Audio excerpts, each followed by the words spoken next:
All right.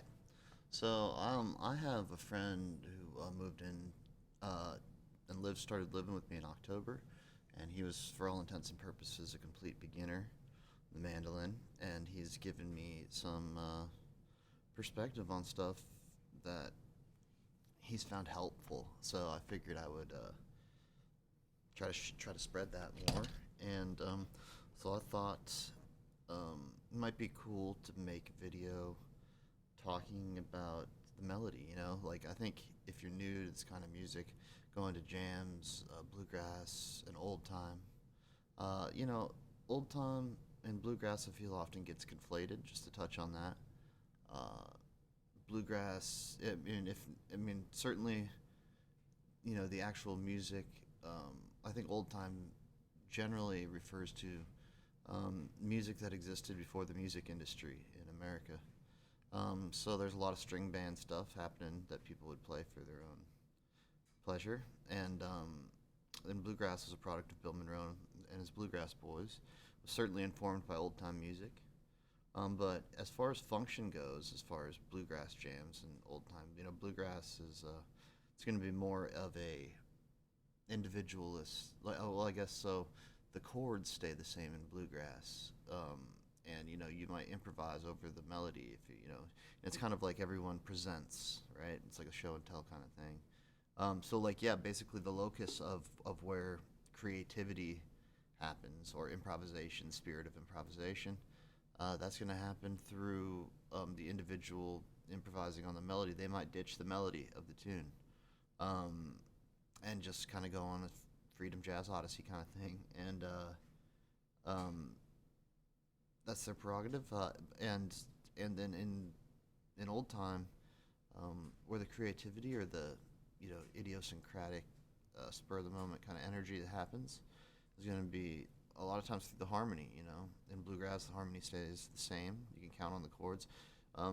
In old time, the harmony could change, or just like more the groove, that kind of thing, is going to be where variations occur, because it can be kind of important, especially if you're, from melodic instruments like fiddles. If you're playing the melody, you could be playing it in unison, and so the melody is a little more important. Now, even in bluegrass jams, there's going to be people who you might call like a shtickler, right? Or people, especially you might run into people who are quick to call out whether they think a tune, whether that's the melody, or say, you're not playing the melody. And sometimes those people are just saying that because it's different than the way that they play it. Um, but I wouldn't argue with them in saying that sometimes people aren't playing the melody too. Um, so in this video, I kind of wanted to talk about the difference, or like how to discern what the melody is. Like, so I was going to talk about Whiskey Before Breakfast. So I think this will help, yeah, people who are newer. Just a little bit of a rant, and my own personal experience with Whiskey Before Breakfast.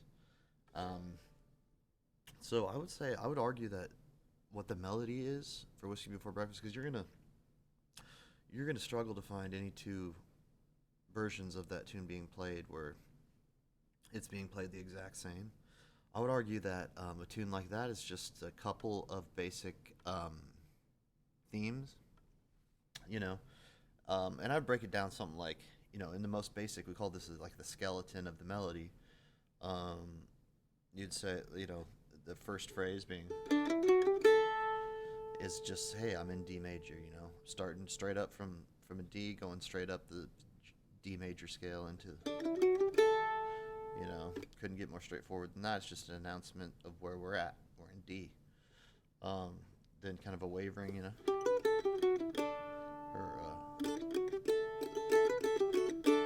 right? It's just kind of going back down. But then you get to the first theme, or the theme of the A part, which is the walk down, which is, or basically just.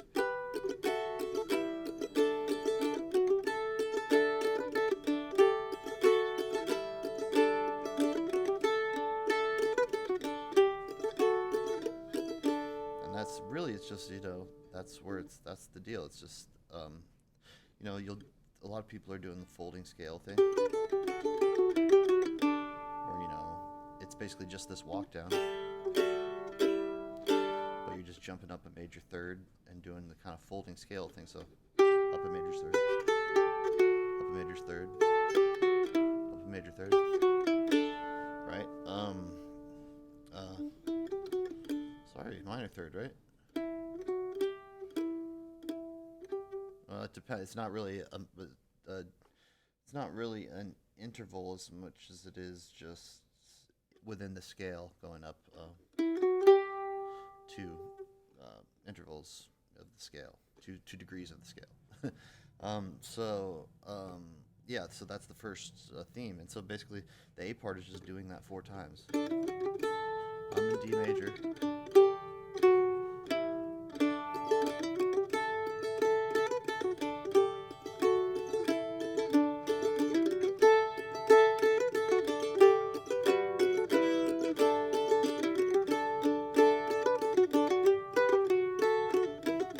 You know, there's a number of ways you do it.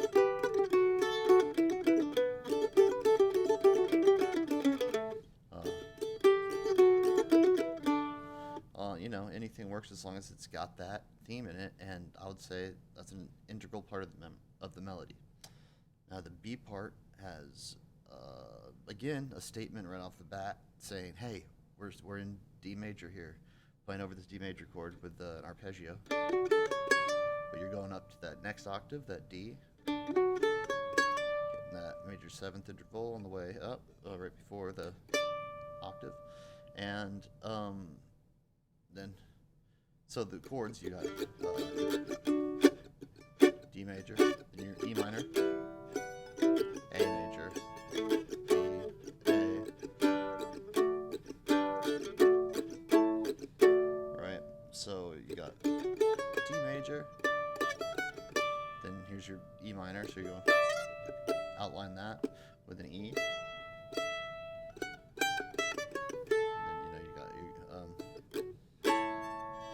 Over your A chord, so yeah, well, you know, you're on, yeah, I mean, you're on a G, so you're playing over G, an A chord within, but you've got that little bit of a it's a minor 7th interval of the A major scale, so it would be A. Oh, now I'm getting too heady. So, but let's see. So yeah. So you got the statement. I'm in D major. Move to that E minor chord. Back down, and then the exact same device. Only twice as long this time. And really, if you break that into halves, it's just a lick between the A and the E strings, right? And then same thing between the D and the A strings.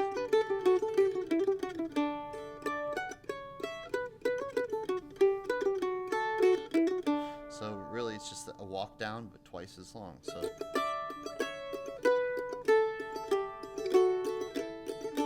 that's your theme. You know, it's like a Friend of the Devil thing, Grateful Dead song, Friend of the Devil. You know.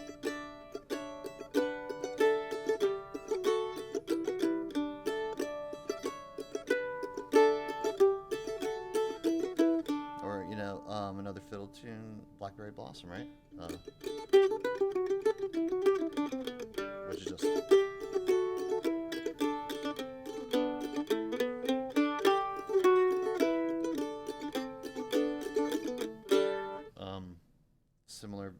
similar theme to it.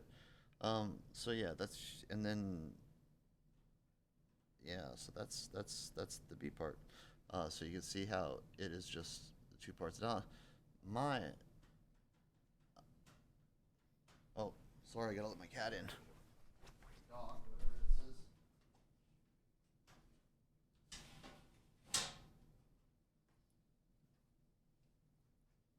Come on, Megan.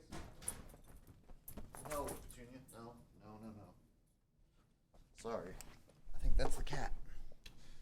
The dog door. I shut it so the dogs don't go out and bark. But anyways, so yeah, B part.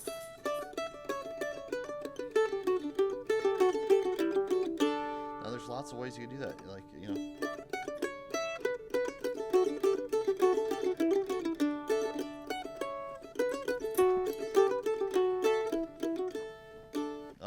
so,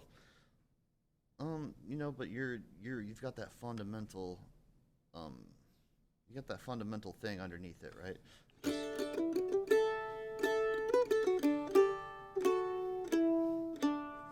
And then,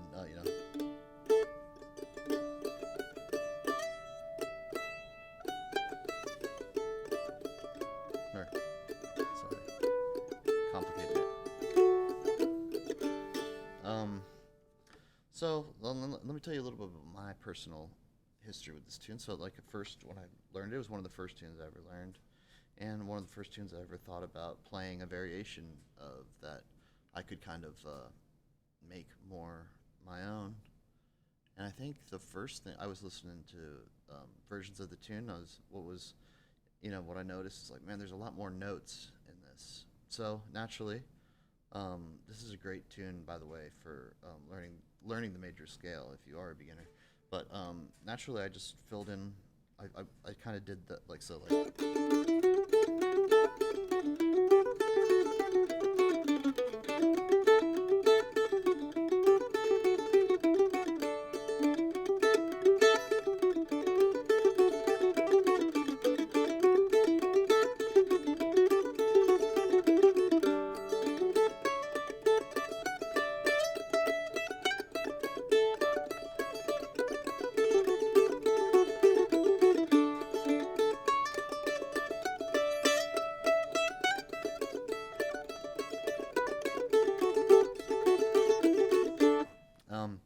Which, yeah, I filled in all the spots that there was no notes before.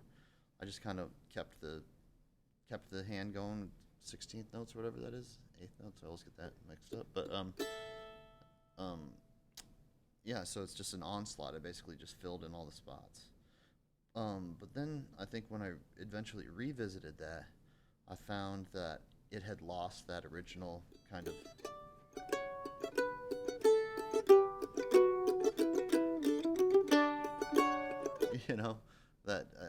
That thing that kind of grooves, because this is more.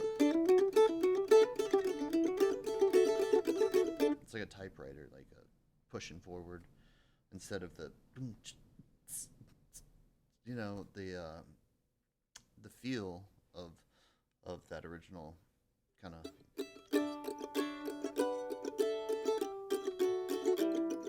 So, eventually I revisited it. And kind of landed on playing it something like this, just changing the phrasing. Pretty much all the same notes, really, just the phrasing is a little different, right? So, like, it's hard to flip.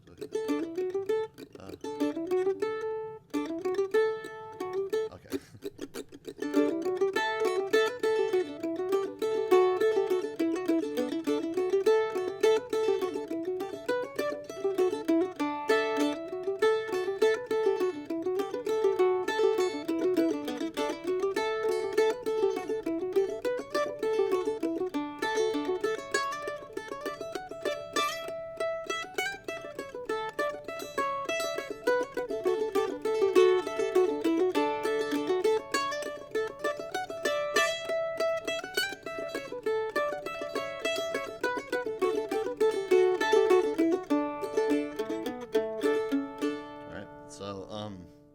So that's just kind of giving it, instead of the just the like the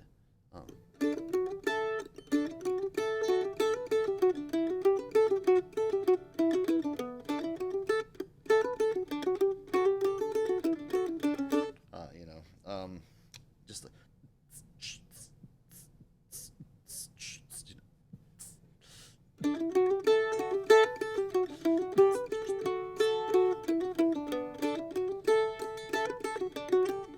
it's hard to beatbox to do it.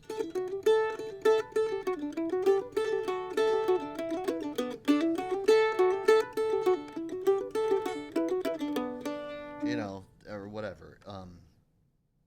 What it is it's just choosing to leave out certain notes from the. the constant onslaught thing. Just whatever.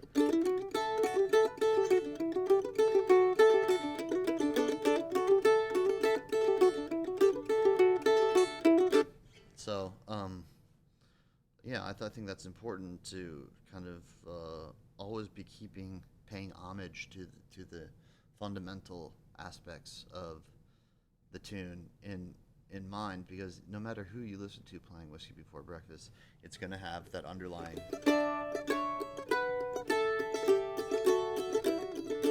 right, right. It's just going to. So that's what makes the tune a tune. I think Joe K. Walsh, I heard say this, that like, if you can tell what it is by it being played, then that's the tune, And it's not going to be clear what's being played if you're just noodling over the chord changes.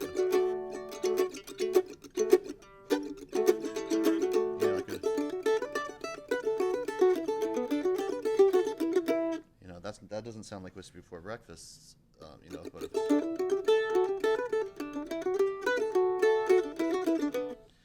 then you've got an argument. So, yeah, hopefully this helps somebody, and hopefully it actually, because there's got to be someone out there it would be interesting to or help. I just hope that the video finds that person. But, yeah, again, hopefully it was helpful. Thank you.